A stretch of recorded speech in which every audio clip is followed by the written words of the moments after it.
सैयद मोहम्मद अली साहब ने हमें ज्वाइन किया है। दिफाई तज्ज़ियाकार हैं, ख़ित्ते के उमूर पे भी बड़ी गहरी नज़र रखते हैं।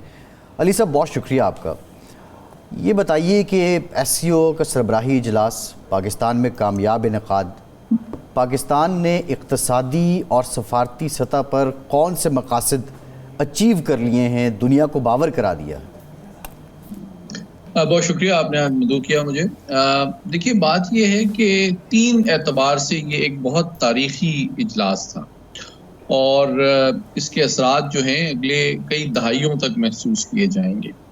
पहली बात यह है कि आप जानते हैं कि पूरा जो आलमी निज़ाम है और आलमी इदारे हैं, चाहे IMF हो, वर्ल्ड बैंक हो, अक़वाम मुत्तहिदा हो, WHO हो, ये दूसरी जंग अज़ीम के बाद मगरबी ताकतों ने बुनियादी तौर पे अपने मफादात नज़रियात को प्रोटेक्ट और प्रमोट करने के लिए बनाए थे। अब SCO जो है वो एक ऐसी तंजीम आगे बढ़ रही है, उसका इर्तिका हमारे सामने हो रहा है, जो कि इस ख्वाहिश और इरादे की तर्जुमानी करती है कि जो यूरेशिया के ममालिक हैं वो अपने सलामती के, तरक्की के, खुशहाली के, गुर्बत के, माहौलियाती तब्दीली के और दूसरे जो मामलात हैं दहशतगर्दी के, उनको मिल बैठकर आपस में गुफ्तगू शनीद से हल करना चाहते हैं और मगरबी ताकतों का जो असर व रसूख है उन पे जो यानी कि दारोमदार है उसको बतदरीज कम करना चाहते हैं। ये पूरा फोरम इसकी तर्जुमानी करता है। तो ये पाकिस्तान में इनकाद ये साबित करता है कि दुनिया का पूरा निज़ाम तब्दील हो रहा है, उसमें पाकिस्तान में बैठ के ये तमाम ममालिक गुफ्तगू शनीद करना चाहते हैं और पाकिस्तान इस प्रोसेस का बड़ा अहम हिस्सा है। दूसरी बात ये कि जो दुनिया में माशी निज़ाम में तब्दीलियाँ आ रही हैं उसका भी जो एलामिया है उसमें बड़ा अहम अंदाज में कुछ चीज़ों की निशानदही की गई है और सबसे अहम चीज़ जो उसका एक बहुत ही जामिया और पुरमग़्ज़ एलामिया है वो मेरी नज़र में ये है कि उसमें ये वाज़े किया गया है कि जिस तरह चीन का बेल्ट एंड रोड इनिशिएटिव है जो पूरी दुनिया को एक ग्लोबल सप्लाई चेन में इंटीग्रेट करने का प्रोजेक्ट है, उसको मरबूत किया जाए एक यूरेशियन इकोनॉमिक यूनियन के क़याम से। ये मैं समझता हूँ बहुत बड़ी बात है और अगले चंद सालों में 5-10 साल में हम देखेंगे कि ये वो सोच है कि ये जो आज एलामिया है, मुमकिन है 5-10 साल में हम यूरोपीय यूनियन की तर्ज पे एक ऐसी यूरेशिया यूनियन देखें जिसमें ट्रैवल की पाबंदियां ना हो, वीज़ा रिस्ट्रिक्शंस ना हो, कॉमन करेंसी हो और कॉमन जो मामलात हैं उनको हल किया जाए और तिजारत को फ़रोग़ दिया जाए। तो मैं समझता हूँ कि ये बहुत तारीख़ साज़ दस्तावेज़ आज हमारे सामने आई है। अच्छा मोहम्मद साहब, 2 चीज़ें हैं। यूरोपीय यूनियन की तरफ बढ़ते हुए हमें मद्देनज़र रखना होगा कि यूरोप का जो कल्चर था, यूरोप का जो मज़हब था, यूरोप का जो सिस्टम था, पॉलिटिकल सिस्टम, उसमें तो एक कॉमन चीज़ें पहले से मौजूद थी। हमारे यहाँ इनमें से कोई चीज़ भी नहीं है। एक तो ये एक मसला होगा और दूसरा ये है कि वहाँ इक़्तिसादी अदम मसावात की भी वो कैफियत नहीं थी, सिवाय मशरक़ी जर्मनी को आप कह सकते हैं या पोलैंड को आप कह सकते हैं, जो हमारे यहाँ एक नज़र आती है।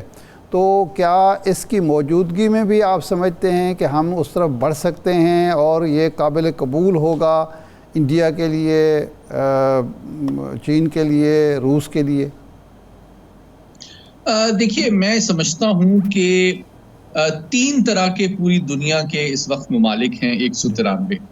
एक तो वो ताकतें हैं जो कि जिन्होंने दूसरी जंग अज़ीम में फ़तह हासिल की और पूरा दुनिया का आलमी निज़ाम मुरत्तब किया अपने मफादात नज़रियात के तहत। अब दूसरी तरफ वो ताकतें हैं जिन्होंने इस निज़ाम का वो निशाना बने, उनका इस्तेहसाल हुआ या उनके हुकूक व तवक्कुआत पूरी नहीं हुई।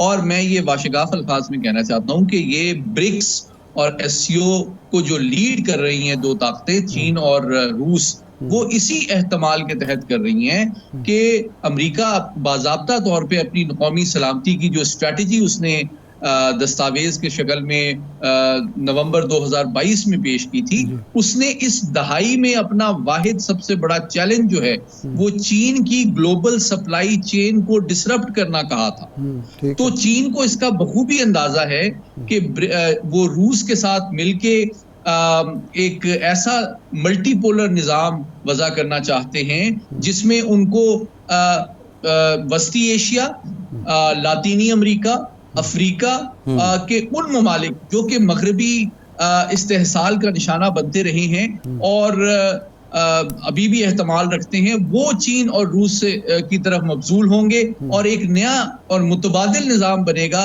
जिसमें दुनिया के वो ममालिक तरक्की पजीर खुसूसन जो कि मौजूदा जो दुनिया के पावर सेंटर्स और इदारे हैं वो उनकी तवक्कुआत और मफादात पे पूरा नहीं उतर रहे, जो मसाइल का हल नहीं ढूंढ रहे, जो कि गुर्बत और अफलास को दूर नहीं कर रहे, जो कि बैरूनी मुदाखलत की हौसला अफजाई नहीं कर रहे। एक और सवाल भी है कि भारत 2 कश्तियों का सवार है। भारत ब्रिक्स में भी है और यहाँ भी है, लेकिन साथ ही साथ वो अमेरिका के साथ उसके जो ताल्लुकात की नोयत है वो आपके सामने है, वो उसका स्ट्रेटेजिक पार्टनर भी है। तो भारत ये काम खुशउस्लूबी से होने देगा? बहुत अहम सवाल किया आपने। देखिए 3 पहलू हैं। पहली बात यह है कि भारत की का जो तस्वीराती नजरिया है उसके 3 पहलू हैं। सबसे बड़ा पहलू उसका 850 साल जो मुसलमानों की हुकूमत है बरसगीर में, इसलिए उसके खिलाफ एक नफरत है। दूसरा मगरबी ताकतों पे अदम एतमाद भी है, एंटी इंपीरियलिज्म का भी आपको असर मिलता है। ये भारत का तस्वीराती मिजाज है। इसके तहत तीसरा नुक्ता कौन सा बताया आपने? है वो अमेरिका का इंडो पैसिफिक स्ट्रेटजी में भी नजर आता है। जी, तीसरा नुक्ता आपने कौन सा बयान किया?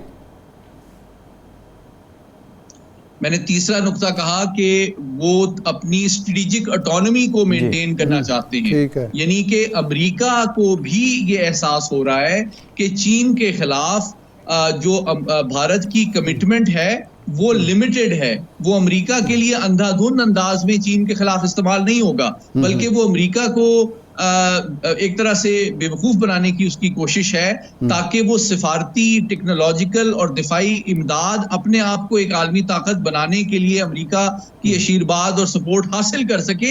हकीकत में वो अमेरिका के लिए चीन के साथ कोई मतलब तसादुम मोल नहीं लेना चाहता। लेकिन मैं ये कहना जरूरी समझता हूँ, एक बहुत इंपॉर्टेंट बात ये है कि बहरहाल रूस, चीन और अमेरिका में, चीन और रूस के मुकाबले में अमेरिका के पलड़े में इसका वजन ज्यादा है और इसका आगे जो तस्वीराती सफबंदी एशिया में हो रही है, और उसका सबसे बड़ा सबूत यह है कि हाल ही में जो आसियान की समिट हुई चंद दिन कबल, उसमें मोदी साहब गए थे, लेकिन यहाँ उन्होंने वजीर खारजा को भेजा। तो इससे साबित वो अमेरिका को ये सिग्नल देना चाहते हैं कि हम आपको ज्यादा एक ऐसा ब्लॉक आसियान जो कि अमेरिकन लेड तिजारती मफादात की तर्जुमानी करता है उसको ज्यादा अहमियत दे रहे हैं। पाकिस्तान मैंने अपना वजीर खारजा भेजा है, तो ये एक सिग्नल उन्होंने अमेरिका को दिया है कि तरजीहात मेरी ये हैं। लेकिन वो यहाँ इसलिए आए थे कि वो गोल पोस्ट खाली नहीं छोड़ना चाहते थे कि जो ज्वाइंट स्टेटमेंट है, जो एलामिया है, उसमें कोई बहुत सख्त अल्फाज भारत की जो दहशतगर्दी की पुष्ट पनाही है और रियासती दहशतगर्दी मकबूजा कश्मीर में, उसके हवाले से ना कर दी जाए, ताकि वो उस मौके पे मौजूद हों और सफारती आदाब के तहत पाकिस्तान बहुत सख्त अल्फाज उनकी मौजूदगी में इस्तेमाल ना करे। ये उनका असल मकसद था। अच्छा, ये फरमाएं कि कुछ अर्सा पहले यहाँ कम्युनिस्ट पार्टी ऑफ चाइना के मिनिस्टर तशरीफ़ लाए, उन्होंने हमें कहा कि अपना हाउस एंड ऑर्डर करें। तो अब जिस तरह वज़ीर आज़म आए हैं, एक 2 तरफ़ा दौरा पहले किया, उसके बाद फिर कॉन्फ्रेंस में शरीक हुए, मुफाहमती यादाश्तों पर दस्तखत हुए, तो इसका मतलब है कि चीन ने ये तस्लीम कर लिया कि उसकी फरमाइश हम पूरी कर चुके। देखिए, एक हकीकत और पसंदाना और गैर जज्बाती बात यह है कि चीन की हमसे जो तवक्कुआत हैं वो बिल्कुल वाज़े हैं और वो 2 हैं। एक ये कि हमारी जो अशराफिया और ब्यूरोक्रेसी है वो एक फैसिलिटेटिव इन्वायरमेंट पैदा करे, ईज ऑफ डूइंग बिजनेस करे, ताकि चीनी कंपनियां उनको यहाँ इन्वेस्ट करने में, काम करने में मसाइल पेश ना आए।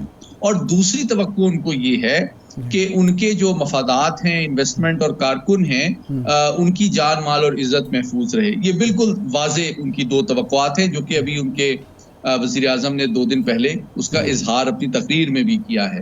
और मैं समझता हूं कि खुद पाकिस्तान का इसमें मफाद है कि हमें अपने दोस्तों, अपने पार्टनर्स, जी। अपने इन्वेस्टर के एतमाद को बरकरार रखने के लिए ना सिर्फ रेड टेपिज्म और ब्यूरोक्रेटिक प्रोसेसेस को आसान बनाना जी। चाहिए, बल्कि साथ ही साथ सलामती का, और बल्कि मैं कहूँगा तीसरा पहलू सियासी इस्तेहकाम का है, उसको भी देरपा अंदाज में बेहतर बनाना चाहिए, ताकि हमें बाहर के जो इन्वेस्टर्स हैं, हमारे दोस्त और पार्टनर्स हैं, उनका एतमाद हासिल हो सके।